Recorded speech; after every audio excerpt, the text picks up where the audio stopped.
ప్రార్థన చేసుకుందాం. మహాపరిశుద్ధుడు, మహాపరిశుద్ధుడు, మహోన్నతుడమైన మా కన్న తండ్రి, దేవానికి వందనాలు, స్తుతులు, స్తోత్రములయ్యా తండ్రి, పరిశుద్ధుల తండ్రి. తండ్రి, ఈ 5వ మాట నాకు చెప్పగల సహాయం నాకు దయచేయమని అడుగుచున్నాను తండ్రి. తండ్రి, ధైర్యాన్ని దయచేయమని అడుగుచున్నాను తండ్రి.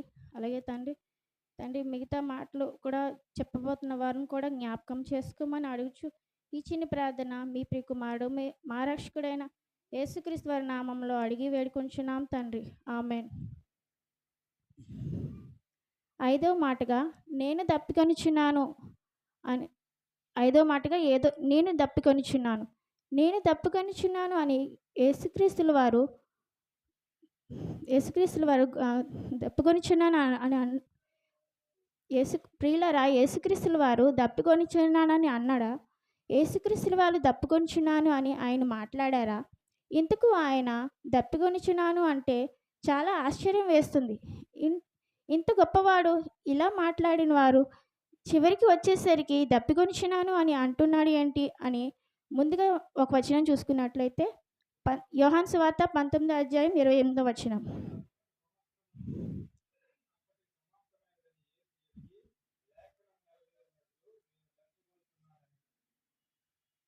ఈ మాట యేసుక్రీస్తుల వారు శిలువ వేలాడుతూ పలికిన మాట. నేను దప్పికొనుచున్నాను అంటే మన అందరికీ ఎలా అయితే దప్పికొనుచున్నామో అలాగే ఆయనకి కూడా దప్పికొనుచున్నామో అనుకుంటాం. కానీ ఈ మాట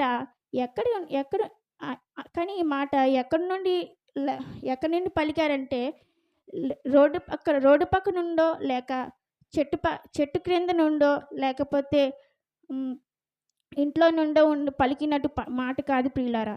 యేసు సిలువలో నుండి ఆయన మరి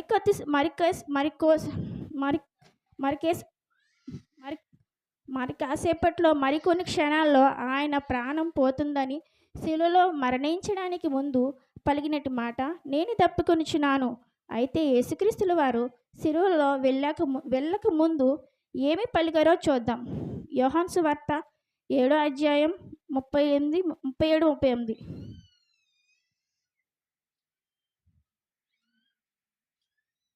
యోహాను సువార్త 37:38.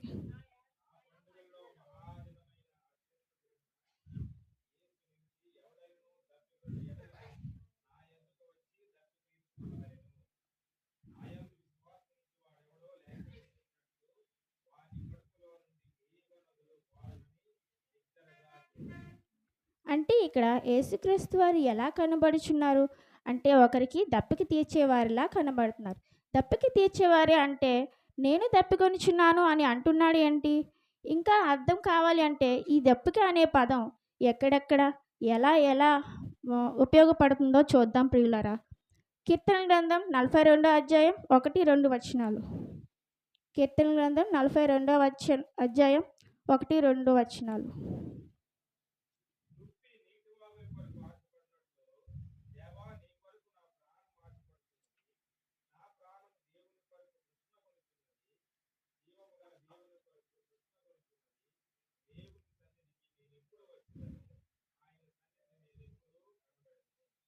ఇక్కడ చూసుకున్నట్లయితే దుప్పి నీటి కోసం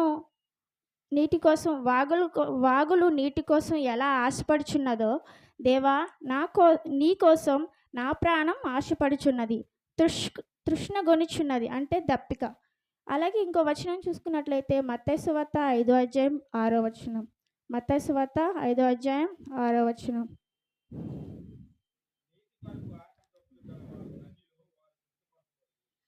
నీతి కొరకు ఆకలి దప్పులు గలవారు ధన్యులు, వారి తృప్తిపరచబడదు.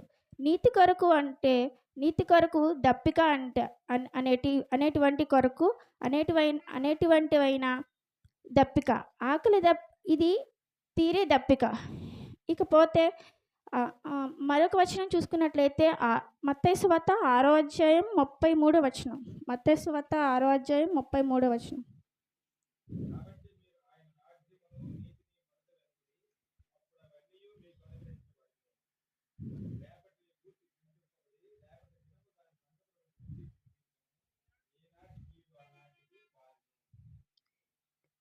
అంటే ప్రియులారా, దేవుని రాజ్యము కొరకు అయినటువంటి నీతిని, దేవుని రాజ్యంలో దొరికేటువంటి నీతి కొరకు ఆకలి దప్పికలతో ఉంటే నీకు తృప్తి కలుగుతుంది. అంటే దేవునితో ఉండే బంధం అది నీకు అది అది అది అది నీకు దప్పిక లేకుండా, దాహం తీర్ దాహం లేకుండా తృప్తిపరుస్తుంది. మొదటి నుంచి చూస్తున్న వచనాలు చూసుకున్నట్లయితే ఇవన్నీ దప్పిక దప్పిక తీర్చే దప్పిక తీరే వాటి దప్పిక తీరే వచనాలు. అలాగే తీరని దప్పిక అయితే చూసుకున్నట్లయితే లోకాసు వార్త 16వ అధ్యాయం 23, 24 వచనాలు. లోకాసు వార్త 16వ అధ్యాయం 23, 24 వచనాలు.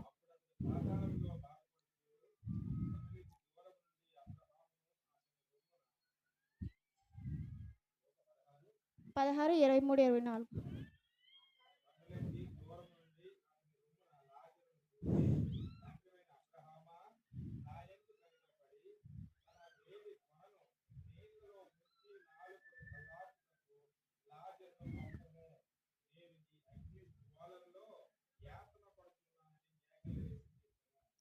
ధనవంతుడు మన అందరికీ తెలిసిన వాడే ప్రియులరా.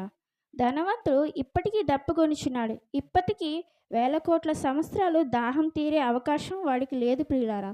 ఈ తీరని దప్పిక ఏదైతే ఉందో అది నీకు నాకు లేకుండా చేయాలని శ్రీ యేసుక్రీస్తుల వారు ఏమి పలికారు? దప్పికొనిచున్నాను అని పలికారు. ఒకవేళ యేసుక్రీస్తుల వారు నేను దప్పికొనిచున్నాను అని ఆ మాట ఆయన అనకపోతే ఆ తర్వాత శాశ్వతమైన దాహం, దుఃఖంలోకి, శాశ్వతమైన బాధలోకి, యుగయుగములు దాహంతో అలమటించే భయంకరమైన పరిస్థితి నువ్వు నేను మనం ఎక్కడ శిలువలో అయినా దప్పికొనవలసిన అవసరత వచ్చింది అని వస్తుందో అనుకొని ప్రియులారా, నేను దప్పికొనిచున్నాను అనే 5వ మాటకు ఈ సారాంశం మీకు అర్థమైంది అనుకుంటున్నాను. తప్పులుంటే క్షమించండి. నన్ను నేను హెచ్చరించుకుంటూ మిమ్మల్ని హెచ్చరిస్తూ ఈ మాటలు ముగించుకుంటున్నాను. ఈ అవకాశాన్ని ఇచ్చిన దేవాది దేవునికి